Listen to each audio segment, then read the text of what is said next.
అయోధ్య రామ మందిర ప్రారంభోత్సవానికి సర్వం సిద్ధమైంది. జనవరి 22న అయోధ్య ఆలయంలో బాలరాముడి ప్రాణప్రతిష్ఠాపన జరగనుంది. అందుకోసం ఇప్పటికే శ్రీరామ జన్మభూమి తీర్థక్షేత్ర ట్రస్ట్ దేశవ్యాప్తంగా ఉన్న ప్రముఖులకు ఆహ్వానాలు పంపింది. ప్రధాని నరేంద్ర మోదీ చేతుల మీదుగా బాలరాముడి ప్రాణప్రతిష్ఠ జరగనుంది. ఇప్పటికే ప్రాణప్రతిష్ఠ కార్యక్రమం కోసం దేశంలోని వివిధ ప్రాంతాల నుంచి ప్రముఖులు, సాధువులు అయోధ్య చేరుకుంటున్నారు. తాజాగా రామజన్మభూమి వివాదంపై తుది తీర్పు ఇచ్చిన 5 సుప్రీంకోర్టు న్యాయమూర్తులకు ఆహ్వానం అందింది. ప్రాణప్రతిష్ఠకు హాజరు కావాల్సిందిగా 5 న్యాయమూర్తులను శ్రీరామ జన్మభూమి ట్రస్ట్ స్వయంగా ఆహ్వానించింది.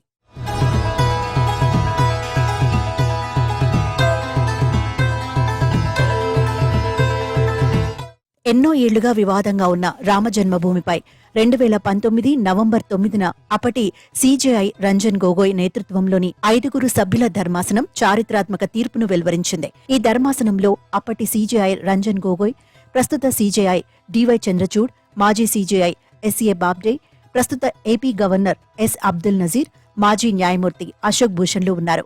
ఎన్నో ఏళ్లుగా సాగిన విచారణ తర్వాత సుప్రీం ధర్మాసనం వివాదాస్పద రామమందిర స్థలం మొత్తాన్ని రామమందిరం ట్రస్టుకే ఇవ్వాలని తీర్పును వెలువరించింది. అంతేకాక ముస్లింల కోసం అయోధ్యలోని 5 ఎకరాలు కేటాయించాలని తెలిపింది. ప్రస్తుతం అయోధ్యలో బాలరాముడి ప్రతిష్ఠాపన జరగనున్న నేపథ్యంలో తుది తీర్పు వెలువరించిన న్యాయమూర్తులతో పాటు 100 మందికి పైగా మాజీ న్యాయమూర్తులు, న్యాయవాదులకు ఆహ్వానం అందించారు.